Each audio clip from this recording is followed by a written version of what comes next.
Señoras y señores, ¿qué tal? Bienvenidos a esta semana política. Estamos en este espacio de Metropolitano donde vamos a analizar los hechos de la política regional, nacional, lo que ha ocurrido esta semana en nuestra región y por supuesto en el país. Bueno, entonces arranquemos.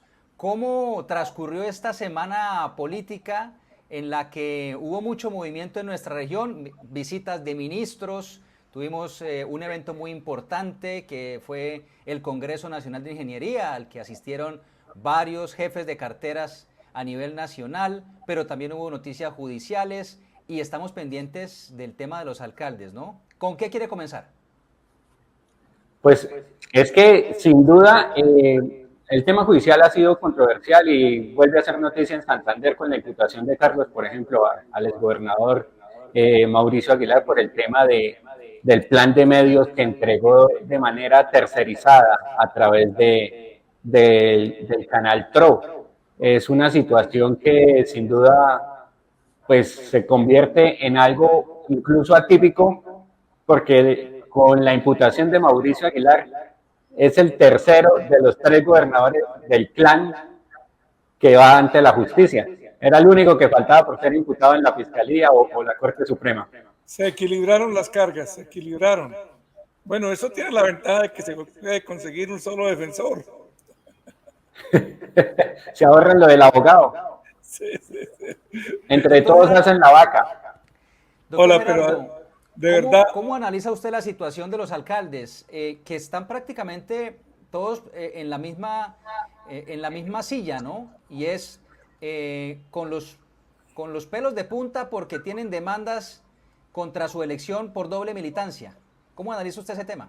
Bueno, ahí hubo una sorpresa. Nosotros los que nos damos de que somos estudiosos del derecho electoral, en materia de inhabilidades, estábamos con la teoría de que cuando se era candidato de coalición, pues nos regíamos por el artículo 29 de la ley 1475 por hablar como los abogados. Y que entonces era un aspecto más amplio en cuanto al apoyo, porque el candidato de coalición es candidato de todos y cada uno de los partidos, movimientos políticos y grupos significativos de ciudadanos que la integran. Ok, eso lo prediqué muchas veces y le repasaba la ley. Cambiaron los magistrados de la sección quinta del Consejo de Estado, que es la que se encarga de los asuntos electorales. Todos son nuevos. Y entonces ellos llegaron y recogieron la jurisprudencia y comenzaron una prédica distinta, sentaron unos postulados y dijeron: cada candidato declara en el formulario de inscripción a qué partido pertenece. Obvio, a qué partido pertenezco, al Partido Liberal. Yo pertenezco a Cambio Radical. Yo pertenezco a... no, todavía no hablemos de vainas judiciales, iba a decir conveniencia. Yo pertenezco a tal cosa. Bueno, entonces, ok, como yo declaro eso, entonces solo, dicen ellos, puede respaldar a los de ese partido, a los de su partido. Y claro, metido con esa interpretación, quedaron metidos en los palos todos. Yo he leído las últimas decisiones, una que salió para Duitama, otra que salió para la costa, otra, y me parece que, claro, quedaron enredados más de uno, y en esa situación varios de los de Santander. Esperamos las primeras decisiones. No suspendieron ninguno por la razón de que todavía la prueba que habían aportado en videos y en reuniones no era lo suficientemente contundente y para controvertirla por la contraparte, y por eso dijeron: aún en esta etapa no podemos tomar la decisión de suspensión, pero ya vendrá la otra y es de susto. Uy, será, bueno, para los nuevos candidatos de las nuevas alcaldías les anunciamos que Metropolitano les ofrece excelentes páginas para que ustedes no solo pauten, sino para que instruyan a sus electores. ¿Sí? Pero bueno, no. Pero usted, ¿cuál teoría coge? A mí muchos me dicen que el tribunal de Santander no se va a atrever a tumbarlos. Ahora, hay que aclarar una vaina. los tres de los alcaldes del área metropolitana van por doble militancia. El único caso es el tema del alcalde de Floridablanca, José Fernando Sánchez, quien están pidiendo la nulidad electoral es por irregularidades en la financiación de su campaña. Correcto. A ver, lo que pasa es que los tribunales son muy dados, eso ha ocurrido siempre, es decir, este tribunal para decidir transcribe las sabias consideraciones que el Honorable Consejo de Estado, sección quinta, hizo sobre el particular y ¡plum! Le soplan y le copian lo que dijo allá. Eso se llama, bueno, en medio todos son coherentes, si lo dijo el superior, pues pasa igual. Si lo dijo mi general, pues yo obedezco porque yo soy apenas secretario o asesor. Entonces, sí, claro, así ha ocurrido siempre. De modo que esa tesis, pues fácilmente la van a calcar. Y ellos, que todos son cercanos, no hay ningún magistrado que sea de Santander en este momento de la sección quinta, pero la que es de la sección quinta y es santanderiana es la secretaria general de esa sección, que de ordinaria la secretaria mandan más que los jefes, porque ellos sí vienen de atrás. Pero bueno, creo yo que por eso esa tesis la van a reproducir muchos. Y en cuanto a la financiación irregular, que es el mismo caso del doctor Rodolfo, entonces, financiación ilegal de la campaña, porque se dice que no se puede recibir aportes, las campañas, de quienes estén siendo imputados por la justicia. Y entonces resulta que los concejales de Floridablanca hay bastantes que fueron imputados por la elección del personero de hace 2 periodos. Y eso va andando desde hace rato. Está en juicio, está en juicio. La han dilatado mucho incluso en la última audiencia que tenían estipulada para continuar con el juicio, de darle inicio, la aplazaron porque crearon un nuevo juzgado para sacar adelante todos esos expedientes y entonces le pasaron a ese nuevo juzgado del caso. Sí, para que prescriba. Bueno, esa tesis penal a mí no es que me convenza mucho. Me parece que, sí, es que el candidato no es que reciba aporte, él recibe aportes, pues que los aportes son de otro. Cuando se dice... Pero hay un detalle, ellos mismos, o sea, es porque ellos mismos se están aportando, ¿no? Correcto. Tanto Rodolfo como José Fernando. Ese es el pequeño detalle. Que semánticamente una cosa es recibir y otra cosa es meter la mano al bolsillo y pagar la cuenta. Pero bueno, por este deber. Y entonces, la tesis que escojan de primero, y a más de uno también se van a llevar en los cachos y estaremos en elecciones el próximo año.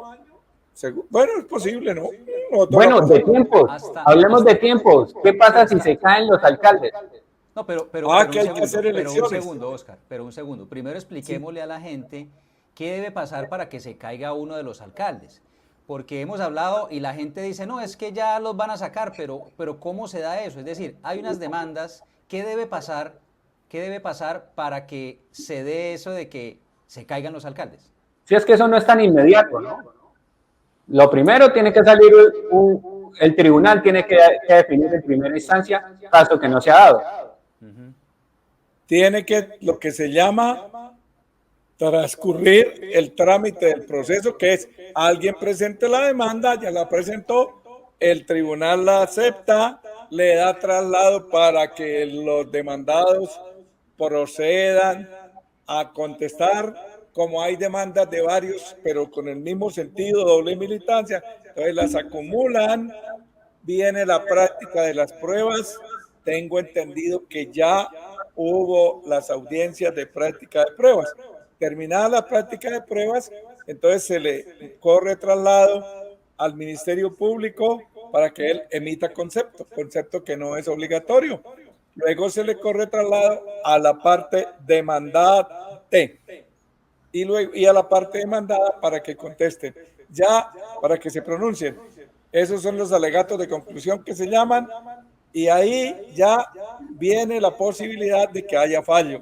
Como en todo, hay fallos de primera y de segunda instancia, y para que ocurra el fenómeno de que se caen los alcaldes, se necesita que las sentencias estén ejecutoriadas, es decir, que estén en firme. Eso, pues sí, más o menos demora, pero yo creo que por mucho que demoren, estarán saliendo en el transcurso de este año. ¿Y qué dice la ley, Oscar? ¿Qué dice la ley de los tiempos para llamar elecciones atípicas o el otro formato? Claro, mire, eso también es claro, aclararle a la audiencia y a todas las personas que están pendientes de eso. Lo que dice el doctor es que incluso pueden, si es que los tumban, puede ser el otro año o el próximo año y se convocaría elecciones. ¿Qué dice la ley? Hasta 18 meses antes de que se termine el periodo, ¿cierto, doctor? Sí, señor, así es. Ya si es después de 18 meses para que se termine el periodo, lo que hace en este caso, como son alcaldes, se delega al gobernador para que designe un alcalde encargado mientras la terna mientras que el partido que escribió a ese candidato o a ese alcalde que destituyeron nombra una terna y de ahí elige el gobernador para que designe un alcalde y termine ese periodo. Eso se recuerda mucho que sucedió cuando tumbaron a Fernando Vargas y tuvo que Horacio Serpa, quien era gobernador en ese momento, nombrar al reemplazo de Fernando Vargas en la alcaldía de Bucaramanga. Que en paz descanse el doctor Héctor Moreno Galvez.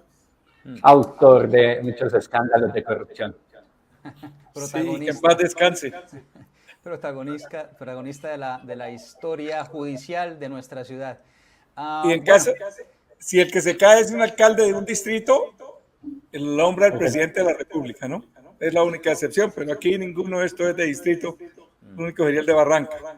Muy bien. Pero primer tema evacuado. Estamos a la expectativa y en el mundo político sí que se está moviendo esto de la situación de por lo menos 3 de los 4 alcaldes del área metropolitana de Bucaramanga. El de Bucaramanga, del municipio de Bucaramanga, Jaime Andrés Beltrán, el de Girón, Campo Elías Ramírez, y el de Piedecuesta, Oscar Santos, que están en la misma situación. ¿Me corrige, Oscar? Sí. Los 3 están en la misma situación. Sí, y una están los situación 3 y es válido aclarar también una situación, explicarle a la gente qué sucedió. ¿Sí? Porque es que los 3 se inscribieron por coaliciones de partidos. Es decir, muchos partidos se unieron a ellos a apoyar sus candidaturas. ¿Ellos qué hicieron? En la campaña fueron y apoyaron a los candidatos al consejo de esos partidos. Entonces, ¿qué están diciendo? Que ellos no estaban habilitados y estaban violando la norma de doble militancia, haber participado activamente en esas campañas electorales, toda vez que el Consejo de Estado dijo, precisamente en un caso de un exalcalde de Girón, ¿cierto, doctor Gerardo? Del sí, señor Carlos Román Ochoa, quien fue destituido en el 2021, precisamente por un video, que lo grabaron en un video recibiendo el apoyo de Ángela Hernández, también que en paz descanse, quien en ese momento era candidata a la gobernación de Santander. Esto desató en la lluvia de demandas que hoy no solo es acá en Santander, en todo el país hay múltiples y decenas de alcaldes que están a puertas de salir de sus cargos precisamente por ese tema de la doble militancia. Creo que hace poco se cayó la alcaldesa de La Belleza, le anularon la elección hace unas 2 semanas. Sí, ya señor. unos casos fallados. Así es, bueno, a la expectativa de ese tema que está en desarrollo y que hace parte de nuestro contexto político muy, muy local. Hablemos de las noticias de esta semana, las noticias políticas que tuvimos en Metropolitano, Oscar. Bueno, como lo mencionaba al principio, la semana comenzó con la imputación de cargos al exgobernador de Santander, Mauricio Aguilar, por el tema del plan de medios que contrató en el 2021. Cuando iniciaba su gobierno como gobernador de Santander y después de la pandemia, el gobernador lo que hizo fue firmar un contrato, un convenio interadministrativo con el Canal Tro, para tercerizar la operación del plan de medios, un contrato por más de 5.000 millones de pesos, el cual terminó en manos de incluso los padrinos de matrimonio del gobernador. Ellos recibieron prácticamente cerca de 1.000 millones solo los padrinos de matrimonio del exgobernador, situación que le fue imputada el lunes pasado y de la cual el exgobernador no quiso aceptar cargos. Como lo mencionaba también al principio, es el tercer miembro del clan Aguilar que han estado en la gobernación y todos terminan enredados con conflictos con la justicia. Ya había su papá, quien fue el que empezó con toda esta hegemonía política en Santander con los Aguilar, Hugo Eliodoro Aguilar, incluso ya fue condenado por temas de parapolítica, por promover grupos paramilitares en Santander. Su hermano menor, quien fue gobernador para el 2015, el señor Richard Aguilar, actualmente está en etapa de juicio ante la Corte Suprema por un escándalo de corrupción cercano a los 600.000 millones de pesos, según informa la misma Corte, y ahora su hermano está inmerso en este proceso penal por cuenta de también temas de corrupción. En honor a la verdad histórica, Santander, dirán las señoras, ay, hemos sido de malas con la justicia.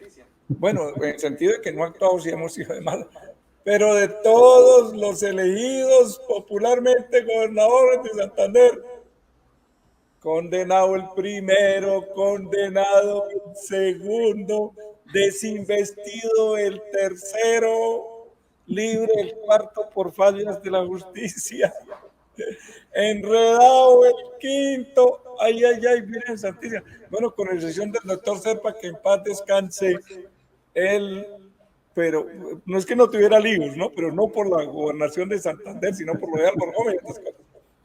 ¿Quién más se nos queda? No, y el resto. Sí, porque ahí está incluso el Chato Arenas, estamos hablando de Mario Camacho, estamos hablando de Edgar Tavera, que también está siendo investigado por las irregularidades en el PAE, y a quien incluso esta semana le iban a imputar a varios de sus funcionarios en su administración por un contrato de interventoría al PAE en el 2017 por 400 millones.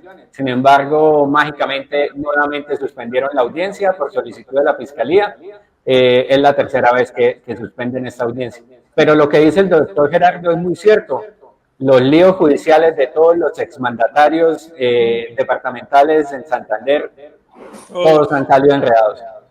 Los jóvenes y los viejos, todos. Juan Carlos tenía 24 años cuando lo eligieron y ese se ganó 2 sentencias encima. Bueno, no por hechos de gobernador, pero sí cuando Ecogas se llamaba ese entonces. Hola, sí, ya entiendo por qué no nos irían a nosotros, no es que no ¿Por qué no llegamos a la presidencia? Bueno, es lamentable que realmente siempre en los análisis políticos terminemos hablando de los líos judiciales de los gobernantes, pero realmente pues no se puede hacer otra cosa desde el periodismo sino analizar la realidad de nuestra región. Ya vamos a hablar del otro caso, el del exdirector del Inderbu, que también fue noticia esta semana. Mientras tanto, yo les cuento lo que pasó con 2 eventos de gran calado que ocurrieron esta semana en Bucaramanga. Por un lado, el Congreso Nacional de Ingenieros, que sí, no es la primera vez que se realiza en Bucaramanga, ya se había realizado antes. Esta es la versión 48 del Congreso de Ingeniería Nacional. Se realizó, como era obvio, en la cuna, en la meca de la ingeniería en Santander, la Universidad Industrial de Santander, la UIS. Allí, durante 3 días, estuvieron reunidos los ingenieros de todo el país, representando muchas agremiaciones de ingenieros y analizando el contexto de la ingeniería en el país, la situación, sobre todo en materia de infraestructura y obviamente algunos momentos con un enfoque muy regional. Estuvo la ministra, el jueves estuvo la ministra del Transporte. Su conferencia se trataba sobre el futuro ferroviario del país, una apuesta que el presidente Gustavo Petro ha insistido, ¿no? Que ha proyectado muy bien, que es prácticamente, o dicen, es una obsesión del mandatario, volver a reactivar las redes de trenes en todo el país. Pues hay un punto importante en este tema del futuro ferroviario y es una línea que va a pasar por Santander y que se está teniendo toda gestión para que ojalá pase lo más cerca a Bucaramanga. No está tan fácil el tema, pero la ministra del Transporte dijo que se estaba evaluando ese punto en particular. ¿Qué puede recordar usted, doctor Gerardo, de cómo era Colombia con trenes y qué tanto le ve usted, digamos, una fórmula viable para que otra vez Colombia pueda moverse en tren como quiere el presidente Petro? Un encanto, monté en tren y él empezaba taca, taca, taca, taca, y uno decía mucho peso, poca plata, mucho peso, poca plata, mucho peso, poca plata. Y entonces esa vía arrancando aquí de Bocas, que es en el aquí norte.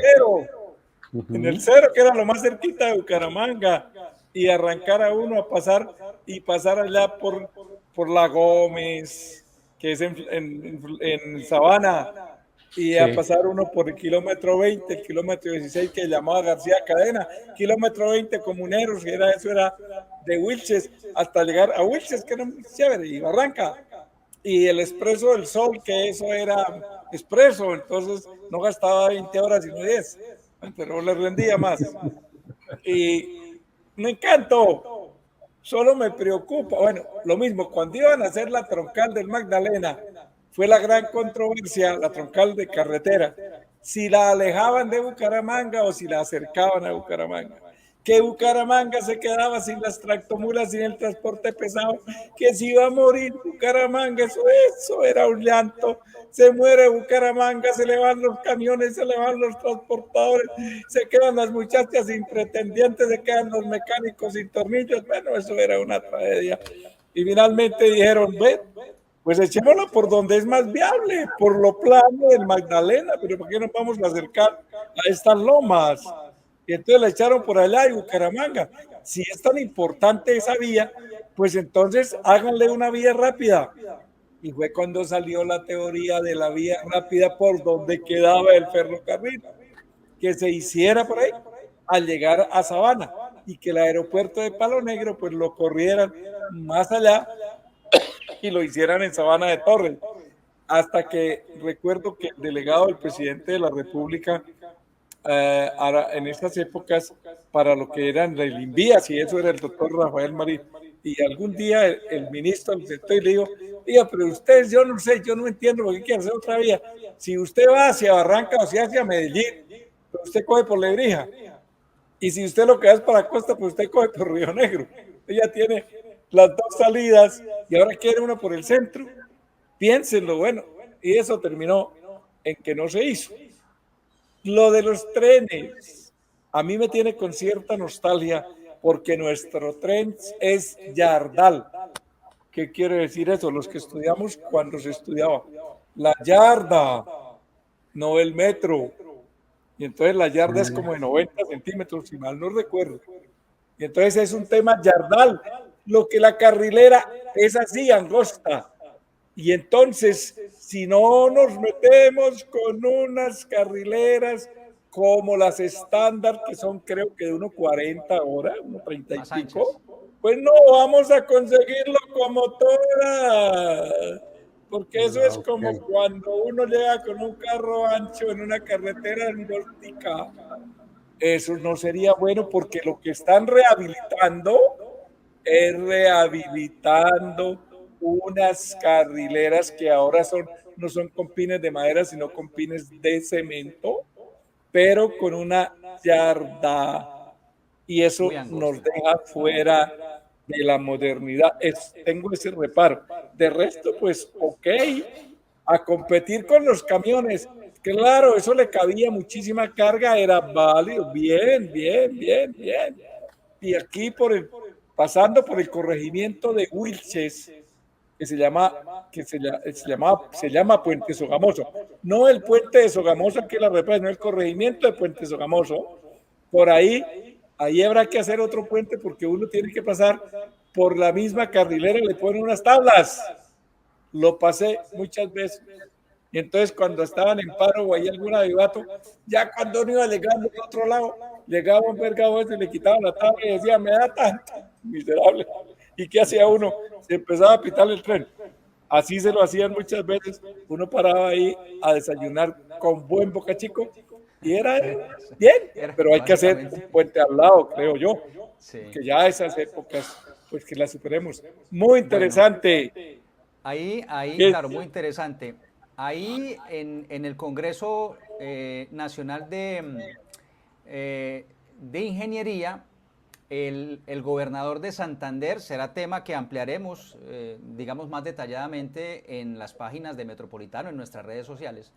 Y es que el gobernador está insistiendo en la necesidad urgente de modernizar la carretera Bucaramanga-Bogotá. Ahí se están haciendo unas gestiones muy fuertes. Se habló también del cobro de valorización y de otros temas que tienen que ver con la infraestructura vial de nuestro departamento. Hoy estuvo también la ministra de Vivienda en un conversatorio con los empresarios de la construcción de la región, un conversatorio que fue bastante tenso, tuve la oportunidad de asistir y Ella es santanderiana, ella Javier. es la ministra nueva, ¿no? La ministra nueva, es Sí, ella santanderiana. es hija de Pepe Rivas. Ellos son de Simacota, Santander. Pepe Rivas Bueno, es el general Pepe Rivas. bueno, Fue el comandante del ejército. Poco se claro. sabe de esa santanderana, pues allá tiene casa. Ella estuvo participando en un conversatorio y la dirigencia de Camacol Santander le hizo varios reparos acerca de la situación crítica que está viviendo el gremio de la construcción en el país y ella respondió pues básicamente que era el modelo que había planteado el presidente Gustavo Petro y que si no les gustaba pues que tenían que mirar cómo hacían porque realmente no se está estableciendo un canal de comunicación muy fluido entre el sector privado de la construcción y el gobierno nacional. Ahí la relación está bastante tensa. Pero Sí, yo bueno, tuve la oportunidad de hablar precisamente con José Rubén Cabanzo, quien es el presidente de Camacola acá en Santander, y él me explicaba que hay dos factores que para él han sido fundamentales para la desaceleración de este sector, tanto en el departamento como en todo el país. Uno tiene que ver con la falta de inversión de los subsidios para vivienda BIS, que digamos es donde más se venía apalancando este sector, porque pues esos sectores son los más necesitados, son sectores, gremios de, bueno, 1, 2 y 3, ¿sí? Que antes recibían subsidios, pero desde la llegada del gobierno Petro ha sido cerrar esa franja. Incluso en su momento él llegó a hablar que estábamos hablando de cifras cercanas a la pospandemia, de la falta de ese apalancamiento por parte del gobierno que tenía en crisis actualmente a ese sector. Y dos, él hablaba de otro tema que ya también es de resorte del gobierno, pero no por tema de subsidios, sino la informalidad. Dice que la informalidad, la vivienda informal, ese sector está completamente afectando todo el gremio de la construcción. muy bien. Eso El ocurrió gobierno también. nacional ha resultado ser un poco, como se llama, como sesgado, como retaliador con los que no apoyaron la causa del doctor Petro, que ahora la volvió a la causa del M. Y entonces los que no estuvieron por ahí ni siquiera cerquita, pues no los determinan. Y todos los constructores de Santander, ninguno iba con Petro, el único que lo abrazó fue Rodolfo. El resto, ninguno. Y eso Bueno, Rodolfo Sí. le famoso abrazo ese, ¿sabes? Que a estamos por ahí, propósito, estamos medio llevados. a propósito de Rodolfo, paréntesis aquí, de Rodolfo Hernández, un paréntesis muy breve, fue un comentario muy recurrente en los corrillos que se armaban entre los ingenieros del país reunidos en la UIS en estos 3 días del Congreso de Ingeniería, preguntando todos cuál era la situación del ingeniero Rodolfo Hernández, gran ausente de este Congreso, porque pues es obviamente un profesional de la construcción muy influyente en el gremio y todos estaban preguntando sobre Rodolfo Hernández. Es muy poco lo que se sabe, está todavía internado en el Hospital Internacional de Colombia, recuperándose de varias intervenciones que le han hecho en el tratamiento contra el cáncer que pues está enfrentando. Entonces, ese es otro punto que también está en desarrollo en materia política en nuestra región, porque pues de todas maneras en Bucaramanga y en Santander estamos pendientes de la salud del exalcalde de Bucaramanga, Rodolfo Hernández. Y a propósito de Bucaramanga, señor, sí. Se ha anunciado que está muy enfermo, lo digo como anécdota histórica, de llegar a fallecer, como lo han dicho muchas veces, que es terminal. Sería el segundo santanderiano que después de ser perdedor en una contienda presidencial, se muere al poquito tiempo. El primero fue Gabriel Turbay, se fue para Francia en medio de su nostalgia de haber perdido. Él quedó de segundo, de tercero quedó Gaitán. Y le dio la depre y la nostalgia y se murió al poquito tiempo. Y sería también el segundo santanderiano candidato presidencial que moriría por cáncer, ¿no? Ay, ¿cuál otro se murió por cáncer? Horacio Serpa. Sí, sí. Pero bueno, ya después de mucho tiempo de... Pues sí, no, por eso no al corto tiempo, pero sí por la misma enfermedad. Yo les pido que no nos adelantemos y que, por el contrario, antes de hacer el análisis, pues hagamos digamos votos que hagamos votos para que se recupere el ingeniero Rodolfo. No, sus militantes y las personas cercanas al partido de la Liga están muy confiados en que Rodolfo Hernández salga nuevamente avante de ese tema de cáncer y que siga liderando ese partido, porque ellos insisten en que van a seguir llevando esas banderas de la Liga Anticorrupción en las próximas tanto elecciones legislativas como en las presidenciales. Señores, como el tiempo pasa muy rápido, yo les cuento que ya vamos a llegar al final de nuestro programa, porque esto tiene límite, no crea que esto es para seguir echando cháchara durante todo el día aquí.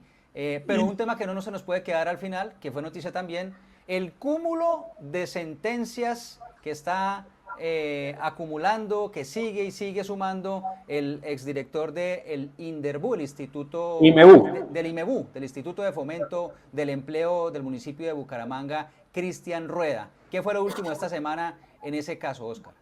Eso es, como dicen en la calle, un dossier para delinquir el que tiene este señor. Ya son 6 condenas penales las que acumula Cristian Rueda, quien lideró lo que se conoció como el carrusel de las fundaciones, donde se direccionó muchos millones de pesos con supuestas capacitaciones, fomentos a comunidades más vulnerables de Bucaramanga, actividades que nunca se ejecutaron, pero sí las cobraron completamente. Son 6 condenas, las más recientes se dieron esta semana, 2 nuevas sentencias por parte tanto del Juzgado Séptimo Penal como del Juzgado Segundo, donde se llevan adelante 2 de estos casos. Se estima que más o menos son una condena de 10 años, inhabilidad por casi 15 años, y tiene que además pagar una multa por 150 millones de pesos en solo una de las condenas. Bueno. Cabe recordar que ese es ex cuñado o cuñado de la ex concejala liberal Nancy Lora, quien actualmente es contratista del área metropolitana de Bucaramanga. Uy, capítulo que queda pendiente para hablar de lo que está pasando en el área metropolitana de Bucaramanga. Se mueve mucho. Uy. Pero hay una pelea de poderes allá muy intensa desde la gobernación de Santander con un representante a la Cámara. Está bueno contar esa pelea. Bueno, pues se las vamos a contar a través de www.metropolitano.com.co y nuestra plataforma de redes sociales. Los invito a que nos sigan, nos encuentran en todas esas redes como Metropolitano Noticias y estaremos todas las semanas aquí en este espacio analizando pues el transcurrir político de nuestra ciudad. Doctor Gerardo, muchas gracias como siempre por ayudarnos y acompañarnos en estos análisis. Con mucho gusto, una alegría compartir con ustedes, con los santanderianos, toda esta actualidad noticiosa. Óscar, nos vemos. No, muchísimas gracias, doctor Gerardo, a usted, Javier, y pues el tiempo se nos queda corto para hablar de tantos temas políticos que pasan en Santander y lastimosamente muchos de ellos relacionados con la justicia. Bueno, pero aquí vamos a estar para evacuarlos todos esos en las próximas emisiones de estas semanas políticas en Metropolitano. A ustedes muchas gracias. Nos seguimos viendo en las redes sociales y en el mundo digital. Chao. Chao a todos.